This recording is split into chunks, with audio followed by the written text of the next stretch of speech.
ये हर जगह आते हैं। तो ऐसे ही जितने भी और ग्रुप्स के हैं, चाहे ग्रेनेडियर से हो, चाहे आरटी से हो, चाहे आर्मर से हैं, या कोरों से हो, एएससी एओसी वगैरह से, तो मेरी आप सबसे गुजारिश है, आप चुपचाप बैठिए मत, आप किसी न किसी संगठन से जुड़िए।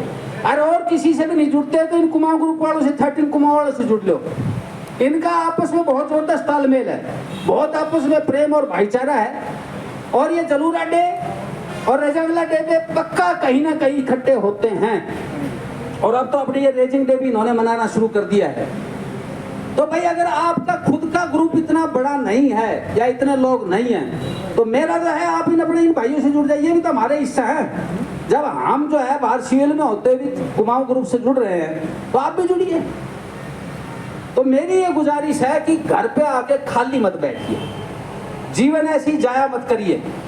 और मैं गारंटी से कह रहा हूं, अगर सामाजिक रूप से आप एक्टिव रहोगे तो आपका स्वास्थ्य भी अच्छा रहेगा, आप शरीर से भी मजबूत रहोगे और दिमाग से भी। लेकिन अगर आप रिटायरमेंट के बाद घर तक सीमित रह गए, बहुत जल्दी मर लोगा भाई। तो मरना तो हमने सारा बारी बारी से है, पर कुछ दे के जाए तो ज्यादा बेहतर है।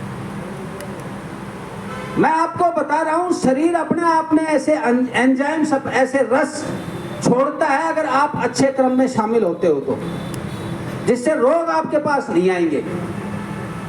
आप समाज कल्याण की किसी भी गतिविधि से जुड़ जाइए।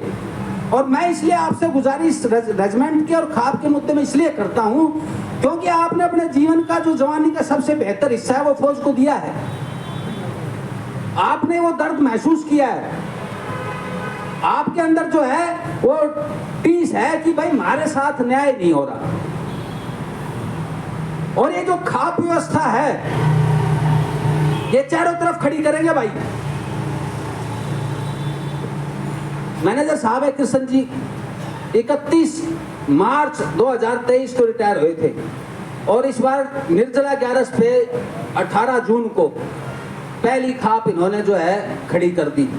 और मेरे को बड़े, मैं खुशी के साथ कह रहा हूं कि आपके इलाके से बहुत सारे जो है साहिबान वहां मौजूद थे, राव साहब भी मौजूद थे वहां।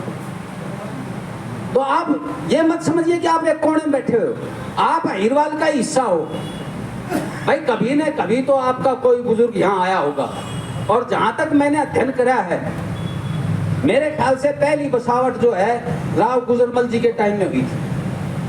जब अहिरों को ये हिसार की बावनी मिली, तब जो तगड़े परिवार थे वो यहाँ आके बसाए गए थे इस पूरे हांसी के एरिया में, चाहे वह वो जमावड़ी हो, चाहे ढाणा हो, चाहे मिलकपुर हो, कोई भी जितने भी आसपास के।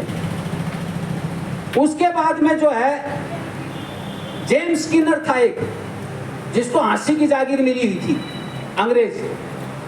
मैं कल उस दस्तावेज को पढ़ रहा था, उसने इस एरिया में काफी अहीर बसाए, क्योंकि उसने जो फौज खड़ी करी, वो जो हमारा जो जमींदारा करने वाली कौम थे, उस कौम के लोगों को उसने पहली बार लिया।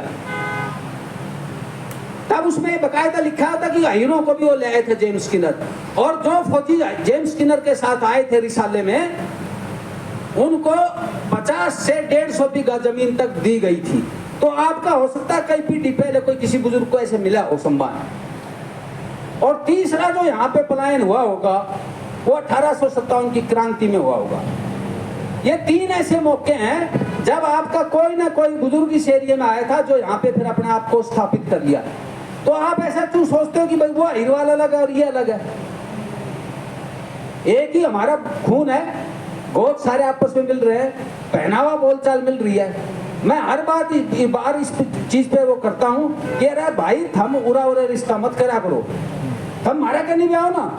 मैं इस बात से इनकार नहीं करता, हमारा आदमी कई बदमाश है, मुंह पाड़ते से पैसे से मांगते, मैं इस बात को इनकार नहीं करता, पर सारा ही बदमाश थोड़ी से भाई। वहां हम कुख्यात हो चुके हैं, जब जिससे भी बात यहाँ करते हैं बोला भाई थारा तो मुंह पाड़ते से।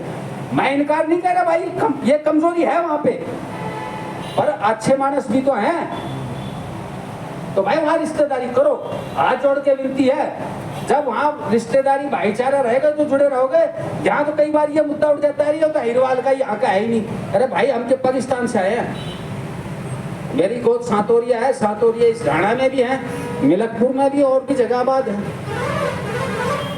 तो मेरी ये गुजारिश है, एक तो रोटी बेटी का संबंध वहां से रखो, एक चीज।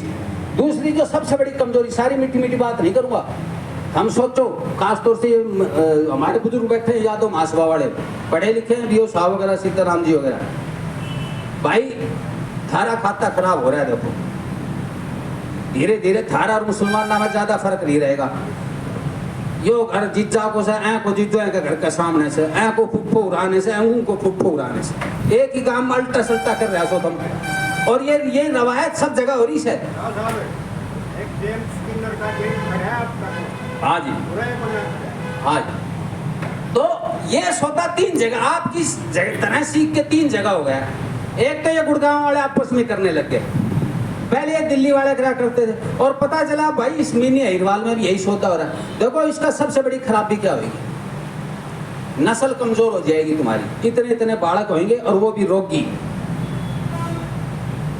एक ग्रुप है अमेरिका में, एमिस बोलते हैं उसको।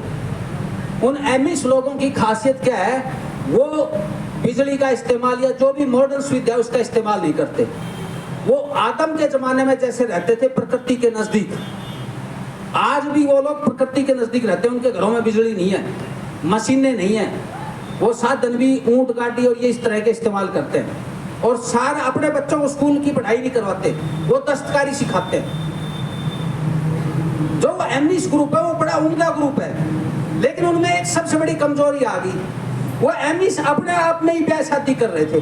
तो अब उनके अंदर ऐसे बच्चे पैदा हो रहे हैं, किसी की टांग छोटी से, कहीं को हाथ छोटा से, कोई कुछ और डिफेक्ट आ गया। इवन ये जो यूरोप के राजघराने हैं